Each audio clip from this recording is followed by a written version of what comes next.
Welcome to Andertons TV. This is Drum Addicts. I'm Tobes, and sadly Dave couldn't be here today, so we have the lovely... Thanks, Rob. Okay, so what are we talking about today, Dave? Rob? Thanks for that, Toby. We are talking about the Zildjian Avedis. This is the new range they brought out at the NAMM show in January. We've only had them in the shop about a month, so we've just sort of taken them off the wall, really. We've stolen our display from the store, which looks very sparse today, but it's because they're here. We played them this morning. What do you think, Toby? Yeah, again, really lovely cymbals. Rob was telling me they're based on the old rock and roll sound. I think we're saying from 1930s upwards, sound-wise and visual-wise. Is that right? Yeah, so the sort of patinaed finish to make them look really sort of vintagey, like they're already a couple of decades old. They're not. These are brand new. But the underneaths are really dark and with the classic old Zildjian logo, as you just pointed out. The hollow Zildjian logo, which is pretty cool actually. I've even got some of the originals with that on, so they look exactly the same. And when we're talking about 30s sound, they do exactly as they say. So when you're thinking about drummers like Earl Palmer, those kind of guys from the 30s up with that rock and roll, all round combining almost jazz elements with kind of early rock and roll, swung and straight elements together. You get these beautiful cymbals, and you also get the sizes. This ride is, what size is this ride here, Rob? This one's a 22. Right. They do massive hats as well, so these are your sort of standard 14. Over there, the big boys, they're 16s. I'm holding some 15s, so sort of bigger sizes are in fashion.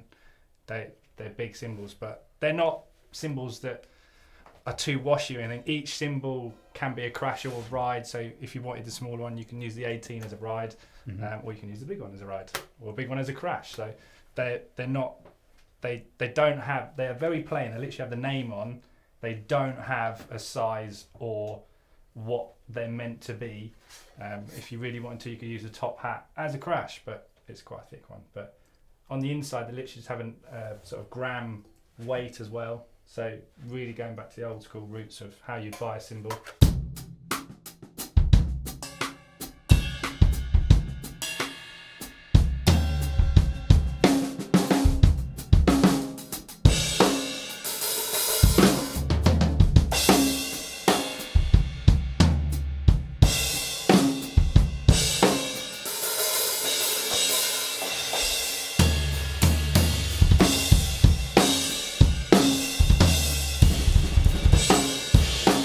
So there's a new range, obviously, that's sort of designed to be old, but there are obviously lots of modern players that are using it. So we had Steve White in for a clinic a couple of months ago. He had some special ones that might have been prototypes. You'd have to ask him, but they were really nice. Got to play them. But probably the biggest name that's playing these is Questlove. So wow, he's a big name in drumming. Wow. Yeah, Questlove, one of my personal favourites there. Also, that's very interesting because obviously Questlove being not just an incredible drummer, an incredible producer, along the likes of Steve Jordan and so on, those ilk of players. So I'm presuming that they work quite beautifully in a studio setting as well. Do you know what sizes he uses or not? I don't know what sizes he uses, but I know knowing him, he'll use massive sizes. Okay. Which probably those 16-inch hats have got his name written all over them. But yeah. They're cool hats. Actually, to be honest, my favourite out of all of these are these 14s.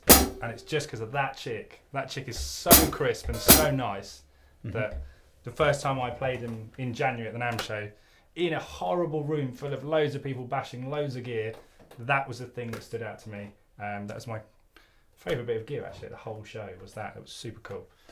And if you do go back and look at any old footage, what I personally like from a kind of visual aspect is they are quite pleasing with regards to, if you look at any old 30s, 40s, 50s and so on shots, the finish is really authentic. And again, Earl Palmer, another one you'll hear me continuously say about favourite drummers. Earl Palmer, pretty much the kind of creator of rock and roll, or what he was actually the creator of the backbeat. He was the first original drummer to come from a jazz background and create the backbeat, but combining those elements. If you look at any old footage and shots, it is pretty impressive how close and how lovely they are with regards to that. So if you're looking for that authenticity, as well as an incredible sound, Zildjian obviously produce beautiful cymbals and a beautiful range. This certainly does that. Price point wise, these fit sort of underneath the Constantinoples. They're made in the USA factory, and they're actually very reasonably priced. So check out on the website. They're not stupidly expensive. So they're nice setup.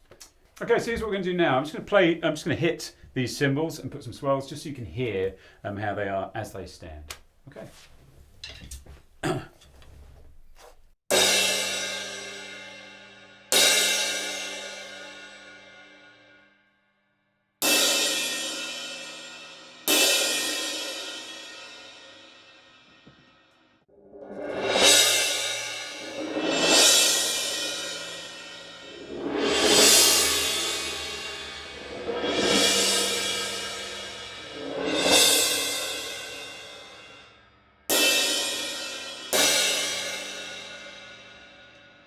Very nice. So let's check out the hi-hats as well. Okay, absolutely.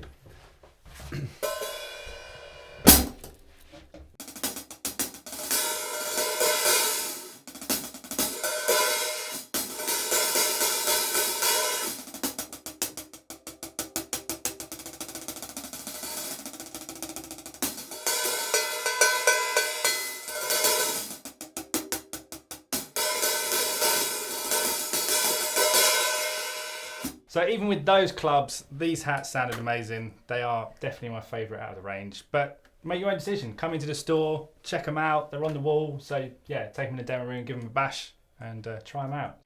So we've been checking out the Zildjian Avedis. I've been Rob.